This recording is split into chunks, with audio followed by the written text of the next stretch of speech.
Welcome to Larp Academia, and today we're going to talk about, well, other kinds of LARPs than what we're used to. On this channel, you've seen me cover a lot of fantasy LARPs. Well, okay, maybe not a lot, but you get the idea. We primarily cover fantasy-type LARPs. And I've had some people ask, well, Wizo, why don't you review other types of LARPs, like sci-fi, horror, post-apocalyptic, zombie LARPs, whatever else? Why don't you review those? And the problem really is that there's not many of those LARPs, at least not where I live and not nationwide in the US. It may be different in other countries, but there just aren't those many kinds of LARPs. And today we're going to go into why the other LARPs aren't very widespread, or there's just not that many of them. Unless you go to the West Coast or a coastal city and go maybe once a few months or once every few months, once every 3 months, whatever, and then you'll be able to join a LARP and just have it like that and not have it weekly. So the main reason why there aren't that many other kinds of LARPs is, well, think about why LARPing came into being. First, it came into being early on in the early 80s, late 70s, whatever, as a supplement to people who wanted to play D&D in real life. Now, people have kind of wanted the idea of, hey, maybe we could do Star Trek or other things like that, even with William Shatner, Spock, all the great goodness and cheesiness of the old Star Trek series. People have kind of wanted to do that, and they were able to do it a little bit at conventions, but they never really had a LARP system. Now, why is this? Now, this video will be a lot of conjecture, but you can see the points will make sense.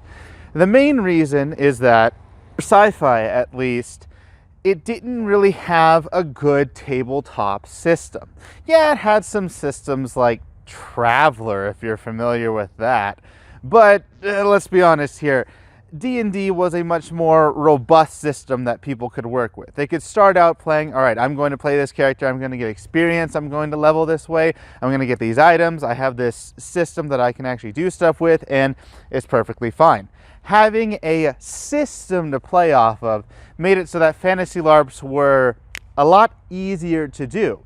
I mean, if you try to make a sci-fi LARP, you're going to go with the problems of, all right, you're the captain, right? Good. What am I going to get as I continue playing? How am I going to progress my character? How am I going to continue leveling? How am I going to just make progress other than I explore worlds and I use resources that I have? It's not the most appealing of all concepts out there when you try to put it into a role-play system. It might be a good one-shot and done, but there wasn't much there, or there hasn't been in the past. Now that's on the system side of things. We also have to look into what makes a LARP. And a lot of LARPing, a lot of fantasy LARPing is just hitting people with foam sticks. Now, for sci-fi, it's a little bit harder. You aren't able to just get Nerf guns and shoot people because, well, one, they're Nerf guns. I mean, that's honestly a bit more embarrassing than boffers, strangely enough.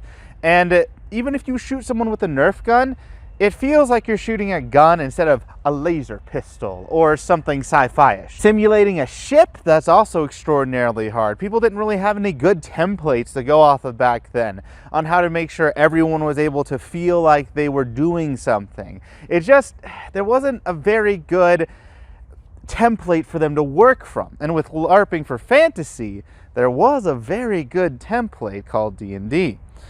Now, it wasn't that the enthusiasm wasn't there, it was just that the templates for making a system was hard. And also, when you're making a game, think of what it takes for LARPs.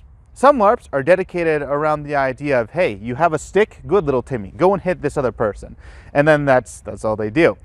For a sci-fi LARP, well, now we have to go into a bit more detail, because sci-fi by itself is a bit more interesting, it's a bit more mysterious. It's about the exploration of what there is instead of just, taking things, hitting people, and having fun. So you have to, on every game, make it so that you have some interesting plot, maybe some new exploration bit. Make sure you don't tangle yourself up in previous logical exercises that you've done or whatever else. It's a lot to take into account. and is something that is very, very hard for the game designers. So aside from designing a system, you have this problem with gameplay, you have problems with props, and translating that sci-fi to real life is extraordinarily hard. Now, we've gotten better at it over the past few years. We've actually had some more templates with sci-fi games, but sci-fi is still just very hard to translate from fan media, TVs, and even video games or tabletop games into real life. It's just, it doesn't really fit. But what about other LARPs that would fit? What about post-apocalyptic LARPs or zombie LARPs? Now those, my friends, are actually pretty interesting. You see, the problems we talked about in sci-fi don't really exist in post-apocalyptic LARPs. It's actually easy to get the props. You can just have some little areas where they scavenge. Even if you don't want to have a real house, you can make it so that there's a small little square here and there. You can make people shamble as zombies. You can have Nerf guns that simulate shooting. You could still use buffers as melee weapons. You have the props and it translates very well into LARPing. More than that, there are a bunch of other systems that we can go by. You can level up as a character. You can actually get more wealth even if you don't have a character level. You're able to eventually craft more things, become a more interesting person, and make sure that the colony grows or just gets stronger. You're able to have interesting narrative things happen, and honestly, a whole session or a whole LARPing bit could be you going out and scavenging for supplies. It's very easy for the people who actually run the game. So a post-apocalyptic or zombie type game should be very easy to run. Why are they not more widespread? Well, you have to ask, when did this really become popular? In pop culture, when did the idea of zombies or post-apocalyptic stuff catch everyone's eyes? The answer is that it's not been all that long, to be honest. LARPing had its roots back in like the 70s and 80s is when it really started to take off system-wise. And for post-apocalyptic, at least the fan base that it's garnered and has a whole bunch of people clamoring for it has only been, really like 10 years, to be honest? Yes, there may have been some other people who thought, oh, post-apocalyptic stuff is kind of cool. But they were a fringe fan base. They weren't honestly that high in number. So in order to get those people, it would be extremely hard, since if you said, hey, we're going to do a zombie LARP, and you try to bring people into it, most people would look at you and be like, why? What's your deal with zombies? What is post-apocalyptic? Who really cares? Well, fantasy had gained quite a bit of a following where you could talk to a normal person, get them into the game, simple and easy, zip, zap, go. But with the post-apocalyptic LARP, it's now started to kind of crop up, but the fan base for it just has not existed that long. It just hasn't. And therefore, there hasn't been enough time for them to gain a real national LARP. I would love for this to happen. If you have a post-apocalyptic LARP or a zombie LARP, you're trying to get it to be more widespread, do so. After the plague. After the plague would be the time to do so, since we're also living in kind of post-apocalyptic times ourselves. Yay. For other LARPs, you have things like Western LARPs, which again, it's more fringe. There's not many people who would really get into it. And that's a problem with Western LARPs. Very easy to just simplify. Like, okay.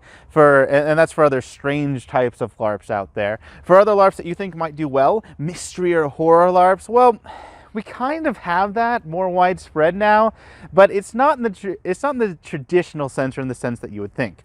These horror LARPs or mystery LARPs are honestly best based in either Cthulhuian type lore and a setting, or just in a way where you're trying to figure out an objective. And the best LARPs of these really are puzzle rooms. I know it's kind of weird, but you're acting out how to try to find the answer in a small room in a small enclosed space, and it's live action roleplay. It is actually LARPing, to be honest, but you have to do it in this small little enclosed space, usually in a time limit.